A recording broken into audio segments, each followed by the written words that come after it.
What's cracking, everybody? XehrFelrose here, bringing you some Pokemon GO Battle League content. In today's video, we're taking a look at LUXRAY in the Ultra League. Got that Wild Charge Psychic Fangs combo, that Sim Hero LUXRAY. Thank you for sending these battles into us. Sam Squatch 0979, appreciate the battle submission. Trainers, if you'd like to submit battles to the channel for Shoutcasting, you can find a link in the description and the pinned comment to the Google form. Fill out, send them in. Let's get into the battles here, and we see what Shadow LUXRAY, it's not even Shadow, dude. Regular LUXRAY, what can it do? What can it do? Getting a good lead here with the Gliscor on the lead here, running Poliwrath in the back as a save swap, probably to lure out any grass types. That would be a problem for the LUXRAY. Going straight for the Earthquake, we're full sending it. Not going to give the chance to the opponent to try and figure out whether they, oh my god, dude! Boom! He quit! Me too, man! Me too. Alright, well that's one way to get started. Alright, we got a Shadow Zard lead in the next game here. Going to immediately pivot into the Poliwrath to try and threaten the opponent with that water type damage on the charge moves, but the opponent immediately pivots into the grass type Venusaur, that they would have brought in probably to the LUXRAY if we had seen it. So, opponent going to go for the charge move here, looking to shield up most likely. Yeah, we're going to go ahead and shield up and try to go for the next Icy one, try and get that shield back from the opponent, put that Venusaur down into a range potentially where Gliscor would have a much better time farming down as well. No, the opponent just says, you know what, I don't need this thing, that's fine, all right. So Trainer's going to let it go, and that's all right. We'll see what they want to do now. Maybe they bring in the Charizard here. They're going to bring in the Charizard here, look to go for a Dragon Claw, and odd that Trainer doesn't get any moves through, that's okay. Anyway, Dragon Claw is going to take out Poliwrath. LUXRAY is going to come in and start cleaning up, and they come in with their own Poliwrath. And this is why the Psychic Fang Wild Charge combo can be so deadly, as everybody's running Poliwrath. Look at how much damage those Sparks do. I haven't played LUXRAY in any league in any capacity since the Spark nerf. So it actually does so much more damage at this point. LUXRAY just farms all the way down. Dude, you get multiple Wild Charges off of this? Oh, come on, don't do that to me.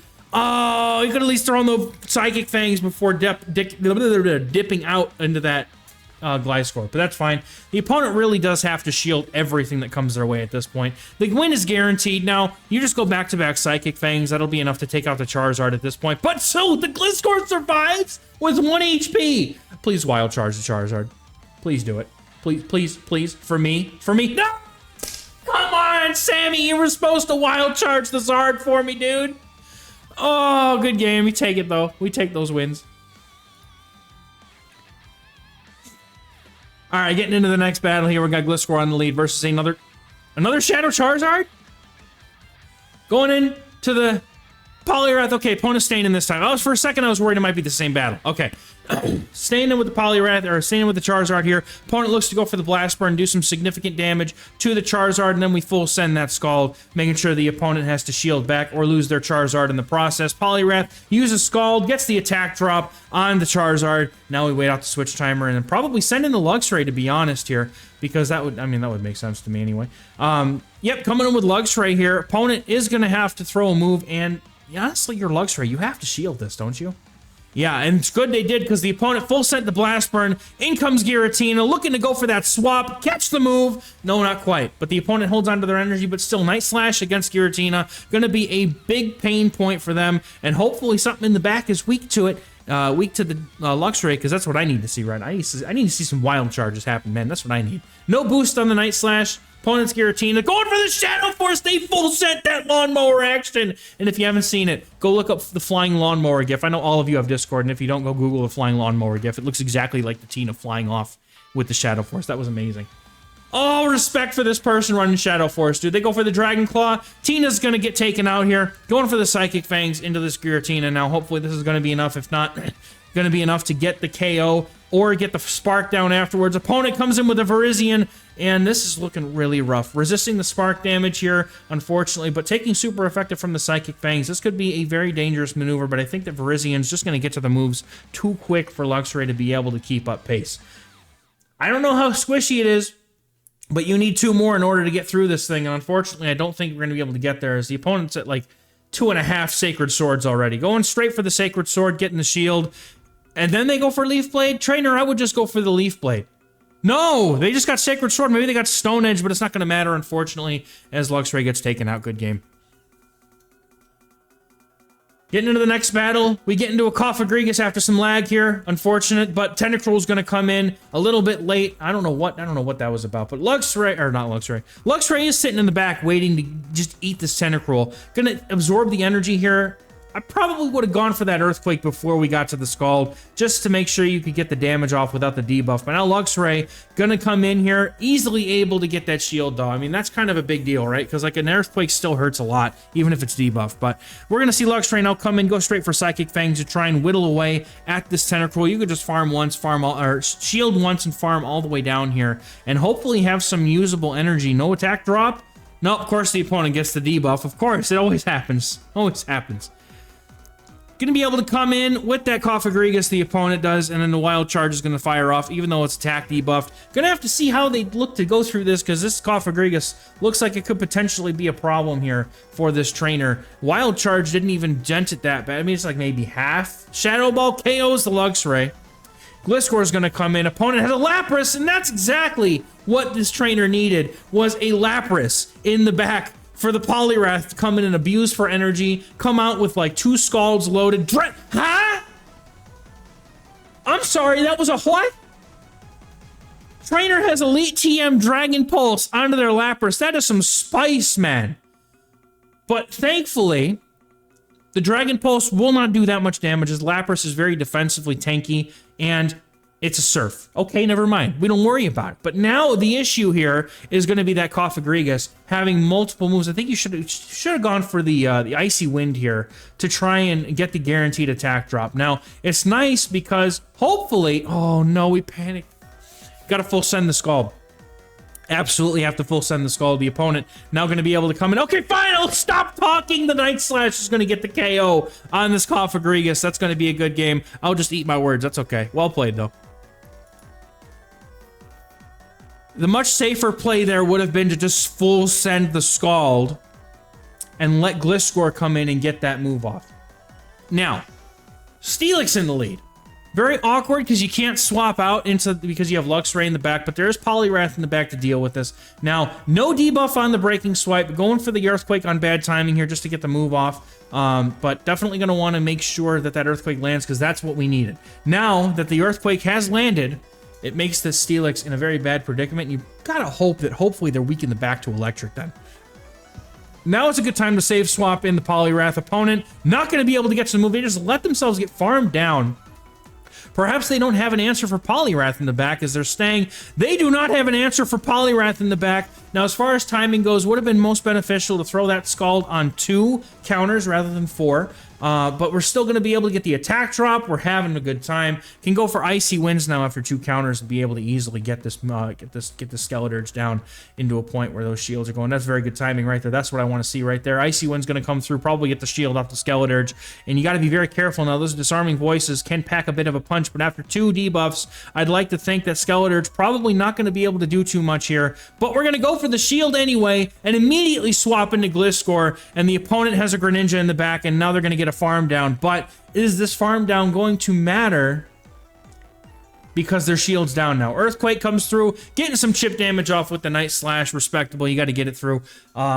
It feels so bad knowing that you could have baited with the Night Slash, but getting that for sure damage or shield is probably much better because now Poliwrath just completely walls this thing. Like, absolutely nothing that the Greninja can do to really put a dent in Poliwrath. It's going to need like 2 or 3 charge moves to KO here. And going for Night Slash, praying for a boost, and they get the boost! Are you kidding me? Are you kidding me? Night Slash still not going to be enough, though, as they go for the Icy Wind. I think that full sending Scald is a better situation to be in, but getting that attack drop and forcing the opponent to get farmed down here is still good. And then Luxray just comes in to finish the job as though it had actually helped in the first place. Good game, well played. All right, getting into the next battle. We got a... Oh god, not this thing again, dude. Exile Lantern, and the opponent immediately swaps into Jellicent. Gonna come in with the Luxray here. I'm not sure if this is a good matchup or not, because you have to go for Wild Charge in order to get the opponent to go down here. So probably going for a lot of extra energy here, going on good timing here with the Psychic Fangs. At least I think that was 4. hoping the opponent shields, and they don't, as they shouldn't, honestly.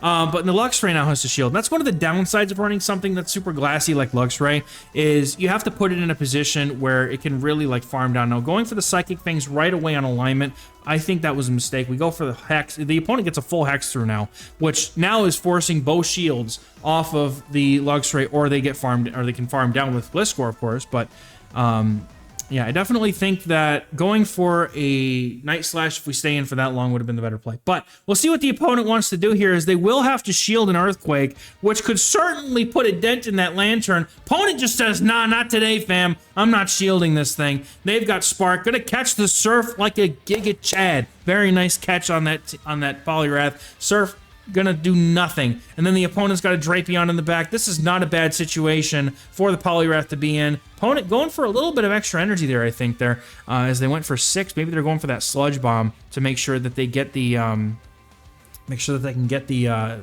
damage off, because everything else is resisted. Sludge Bomb does do some damage to the Poliwrath here, but opponent is gonna get to another charge move. Is it an actual Sludge Bomb? No, they go for the Crunch Bait. I felt like that was a little quick, but it's like, shoutcasting. I'm not counting that much. Going for the Icy Wind here to hopefully strip the final shield off of this Drapion. Gliscor looking very solid right now, as it can come in and take any one charge move, as the opponent has shown they do not have Aqua Tail, and the Lantern is easily within range of getting Night Slash down here. Gonna go for the Earthquake though. We full send it, and because it's Lantern, I'm hitting the button. Gosh darn it. Boom! Get out of here, you stupid fish. And then Drapion is going to go down to the Night Slash afterwards, and that's going to be a good game. Very well played.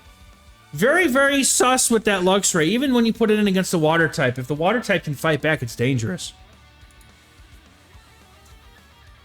Getting into the next game, we've got a Talonflame on the lead here. You've got 2 better answers in the back, so we come in with the Poliwrath. The opponent immediately swaps in Cresselia. Cresselia does have that, Moonblast, has Grass Knot, its Future Sight's a very, very strong answer to Poliwrath. A lot of people playing it on their teams at the moment, but after a couple of attack drops, honestly, Cresselia does struggle a bit after the shields start going up. But if the opponent's point here, or if the player Sam Squatch is looking to just go for as much attack drops as possible and let it go, that makes a lot of sense. I would certainly prefer to see the Scald, because it does do quite a bit more damage. And especially if you're going to shield up here, like at this point, any move will KO. So it probably would have made more sense to shield the first move if you have the intention to, and this is for everybody, right? If you intend to play out a matchup like this where there's debuffs involved, usually much, much more beneficial to shield the first move, because that's going to be the one that does the most damage. So second Grass Knot's going to go through. Opponent's still sitting pretty at 2 shields, but 3 attack drops makes this a very difficult situation for the opponent to be in, as Gliscor can just farm this Cresselia into the abyss, dude. Just 100 energy by the time we're done here. Look at how much damage that did. It did nothing, dude. Opponent is going to not be able to get to another move here, as the Gliscor fully farms down, has 1.5 million energy, going for the Giratina, changing the mind. Instead of going straight out into the Luxray, quickly swaps over to the Night Slash and gets the boost. Here comes an Earthquake. It's always better to go Night Slash against Giratina, though. Earthquake getting a ton of damage, though. I respect it. Gonna be able to farm down the Tina too, because they are only just barely able to get to a move after those Dragon Breaths go through. And at this point, Trainer's having a bad time, man. So you want to go for 2 wing attacks into the Incinerate. That's going to be the best amount of fast moves you can get into that Incinerate. You're just kind of leaving extra damage on the table at that point. Did they get another boost? Are you kidding me? Bro, I wish I could get 1 boost in a week. He just got 2 in 1 match. And here comes the Luxray. Do you shield? I don't think so. He just lets it go. Flame Charge, gonna do some. That's actually Luxray. I need to give Luxray a little bit more credit. It's really not as bad. Wait, I'm gonna get my wish. There's a Wild Charge that is about to go off, and it's not going to get shielded.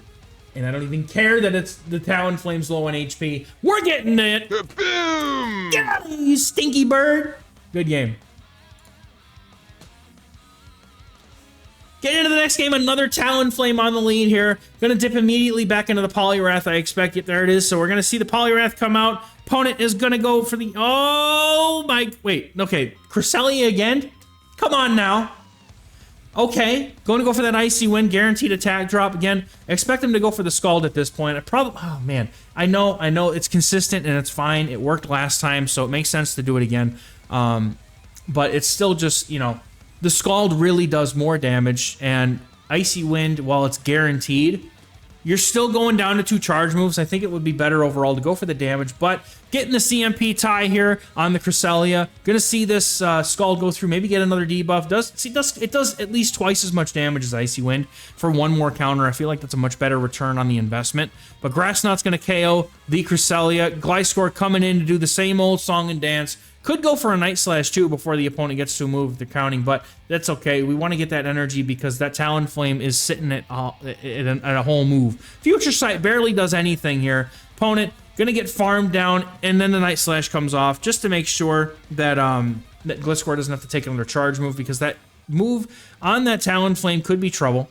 Talonflame probably going to come back in and look to go for the move, and then maybe we see the Luxray pop in. Going for the CMP tie here. Flame Charge definitely coming through. You're going to see what the opponent wants to do. Then they go for Brave Bird! That's fantastic! That's fantastic! You couldn't ask for a better thing to happen. The opponent has to shield now, and in comes Luxray. Dude, how much damage those sparks are doing? Look at this damage! The opponent going for another Incinerate because, well, yeah, they have to because it's Brave Bird, right? It's 3 up to the move after the Brave Bird. Then there's a... It's a Greninja in the back. If they get the shield with the Psychic Fangs, it's over, dude. Gotta go. Oh, man. I hate to see it. I want to go for that fast move in between those charge moves. I know it looked like a CMP, but it wasn't. Oh, go for the Wild Charge. You gotta go for it. No, they could just go. Honestly, they could just go for a farm down here. Easy. Because Night Slash, I mean, it's gonna do, like, the Psychic Fangs is double resisted, but the sparks that come afterward are really what are gonna do the damage here. So Luxray getting this damage in, and then Gliscor just gets slapped. Oh, if we hadn't swapped, that was an easy... Wait, is this just a Night Slash? It's just a Night Slash! It lives! Oh, if we hadn't swapped, that would have been a cleaner win. Good game, though. Like, that almost lost them the game, was trying to make that swap. Poliwrath on the lead in the next game into the Gliscor. Not a bad lead here by any means, but it's very, very difficult to deal with because of that Icy Wind being double super effective against the Gliscor before you can even get to it. That's why Aerial Ace might actually be a better call overall in Gliscor in this current season, just because of how many Poliwraths are out there. But gonna go for the Earthquake, look to get some chip damage on the Poliwrath here, and then swap into their own Poliwrath, and then the opponent probably just goes for Icy Wind and then dips out, as they do have quite a bit of an energy lead here. Poliwrath, though, on their side, getting pretty low. Very nice farm range for Luxray at some point, maybe. And then they come in with Mandibuzz. Mandibuzz is not a good response to Poliwrath in the current meta with the Icy Wind update. Icy Wind is just gonna flip this so far in Poliwrath's favor, it's actually disgusting. So, due to the fact that, Poliwrath's fighting type actually allows it to resist. Now, unfortunately, again, not good timing here. Giving the opponent a full Snarl will actually dip this matchup back in Mandibuzz's favor. You definitely want to be going for the Icy Wind after throwing 1, 4, or 7 counters with this 2-turn move counter into 3-turn. And trainers, if you'd like to, I do offer a move timing lesson on Metafied. Check the link in the description and the pinned comment if that's something that you struggle with and you'd like to try and figure out how to get a little bit better at, as I do understand that it's not exactly the easiest thing in the world for anyone to really, master, but it does help a whole lot when you do finally get around to really understanding that mechanic and really just, trusting. I think with as many debuffs as that Mandibuzz had, we probably don't even need to shield the Dark Pulse at that point, to be honest. But we'll see what the opponent has in the back, because they're clearly not having a good time seeing this Luxray. They may have another... Ooh, they got a Muck in the back. This is a dangerous game here. Seeing if the opponent is going to shield up a potential Wild Charge. They go straight for a move. Was that Acid Spray? Huh? Was that an Acid Spray? I feel like that was an Acid Spray. It felt quick. It felt way too quick. Trainer knew it was an Acid Spray. They only counted 7. Gonna come straight in with the Gliscor here. And, oh, wait. Was the opponent keeping track of energy? Because if they weren't, this could get a shield. Opponent shields! They thought it was an Earthquake, but it wasn't. Very nice play. Gonna go for the Night Slash on the Mandibuzz. Now all the Luxray has to do is get to a Wild Charge, and because of how long it takes the Alolan Muck to get to a move, I think it may be able to do it, especially with a shield. Oh, they get denied. Are you kidding me? That's the worst, dude. Hopefully they can still get to the Dark Pulse, or they don't get to the Dark Pulse. They still get to the Wild Charge. They get to the Wild Charge. This has got to be more than enough to KO an Alolan Muck, and they're going to get the button for it. Boom! Taking him out. Good game. Well played. Get into the next battle. We had Gliscor in the lead versus Cresselia. I guess if anywhere, this is going to be where you want to see the Cresselia because you have Night Slash. Opponent going to swap straight into an Obstagoon. And trainers, you do not ever want to save swap something with a double weakness, especially something is double weak to fighting in a meta where every other person is running Poliwrath. It's just a big no-no. It's just, you just farm all the way down. Trainers is going to farm this thing all the way down, unleash a bunch of Scalds into the Cresselia, use a safe swap that maybe it's weak to fighting, but it can fight back. Like Greedent would be a huge example instead of safe swapping an Obstagoon. Now, again, you want to go for Scald in this situation because you're going to get taken out by one charge move anyway, and going for Scald is going to do more damage. So Icy Wind not being stabbed here, and I feel like I've probably said it enough times. I'm hoping that the trainer, you know, Sam, this is not attacking you, I promise. I'm just trying to provide constructive criticism on how to improve the gameplay, as you've already been doing a fine job with this team. I just wanted to kind of give it a little bit more of a push since it's kind of part of what I do. But the Cresselia here is going to take super effective from the Night Slash. Opponent might even be looking to shield these here. Nope, not yet. They're not going to shield, but in comes Swampert, and now this is dangerous. The Gliscor definitely lives at least one Hydro Cannon from Swampert, but the fact that Luxray is now all by itself in the back is very dangerous. The opponent is going to shield up the Night Slash. Could be a potential Earthquake. Are they going to shield this up? No, they're not. They know this is just a Night Slash and they don't need to shield it. But now we're going to have to see how the Luxray gets handled here, because this is not a good situation for it at all. Cresselia just outbulks it, but it's getting kind of low, right? It took that Night Slash and those Icy Winds. So Night Slash will now finally get the final shield from this opponent, and I think you could just let the Gliscor go. Nope, going straight in for this shield. Gonna keep the Gliscor healthy. Look to go for the Night Slash. Unfortunately, the opponent does pace to the Hydro Cannon at the same time. I don't think they get KO'd by it, though. They still live with... I've played some Gliscor matches before. The only time that this is ever an issue is if it's a Shadow Swampert, but it's not. So we're going to get this farm down here. And the opponent comes in with the Cresselia, and now all the Luxray has to do is leave with 2 charge moves, and I think that it's bulky enough to withstand at least one move from this Cresselia. You could easily double up on Psychic Fangs and throw them both, and then I think that, I mean, that's more than enough to KO the Swampert for sure. Moonblast, not going to be enough here. Going to go double up on charge moves, and I think this is the right play here, because even after the Psychic Fangs, a Spark should be enough to take out the Cress, and then you just go for Psychic Fangs into the Swampert. This is going to be a good game here. Well played, very nicely done. Despite my little nitpicking, I'm hoping that it helped the trainer and anyone else who's watching, especially with things like move timing and what moves to throw. You want to go for that Scald into that Crest for almost every time. But anyway, that's going to do it for this video, folks. I appreciate y'all for watching. Again, if you want to submit some battles to the channel for Shoutcasting, I got a link in the description and the pinned comment. We'll do, you know, we could do Shoutcast. I could do the, you know, the Spice hype castings if you guys want to do that, or we can also do coach cast, where if you guys send in a set and want me to coach, you know, do the coaching thing, break it down and do all that, I can do that too. I'm down for it. So yeah, so thank you all so much for watching. We'll catch you in the next one. Bye bye.